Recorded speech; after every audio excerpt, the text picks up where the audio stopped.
ஆக்சுவலாக உங்களுக்கு இன்னும் வச்சுல போலீஸ் முன்னாடி நின்றுக்கிறாங்க. போலீஸ் இருக்கும்போது கேமரா வந்து வந்துருக்கீங்க.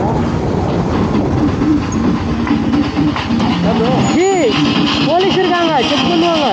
போலீஸ் போலீஸ் முன்னாடி வந்து செக் பண்ணுவாங்க, நிற்காதீங்க.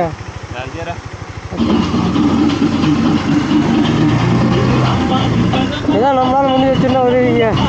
ஏன்னா நாங்கள் ப்ளூடூத் ஸ்பீக்கரு சவுண்ட் டைம் பண்ண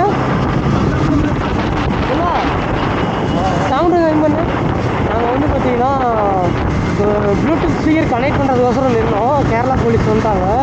வந்துட்டு நம்மளை பாக்கெட்லேருந்து பேக்லேருந்து எல்லாமே செக் பண்ணி எதாவது கொண்டு வந்துக்கிறீங்களா அப்படின்னு சொல்லி எல்லாமே செக் பண்ணாங்க. என்னன்னா ஏதாவது இந்த மாதிரி சொல்கிறதுன்னா, இந்த மாதிரி அலோடு இல்லாத பொருள் ஏதாவது கொண்டு வந்துருக்கீங்களான்னு செக் பண்ணாங்க. செக் பண்ணி மாதிரி எதுவும் இல்லைன்னொன்னே அம்மா விட்டுட்டுலாம் போகலைங்க. 200 பணம் 500 200 பணம் வாங்கிட்டு தான் போனாங்க. ஜிபே பண்ணி விடு, கையில் இல்லையா ஜிபே பண்ணி விடுன்னு சொல்லி வாங்கிட்டு தாங்க போனாங்க. கொடுத்துட்டோம், என்ன பண்ணுறது? ஒரு போலீஸுக்கு 6 போலீஸ் நின்றுக்கிறாங்க, நம்ம என்ன பண்ண முடியும்? சரி கொடுத்துட்டு நம்ம ப்ளூடூத் ஸ்பீக்கர் கனெக்ட் பண்ணிட்டு வரோம். முன்னாடி ஒரு ஆட்டோவை பிடிச்சிக்கிட்டு அவங்கள்ட்டெல்லாம் செக் பண்ணிக்கிட்டு இருக்காங்க. சரி ஓகே, அவங்ககிட்டலாம் நம்மளால் ரூல்ஸ் அண்ட் ரெகுலேஷன்லாம் பேச முடியாது அப்படின்ட்டு அப்படின்னு கிளம்பி வச்சுங்க.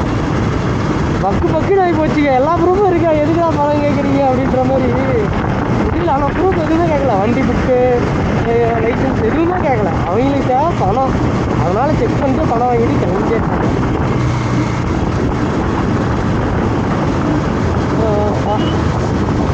இந்த நேரத்தில் கை கலங்கி போச்சுங்க.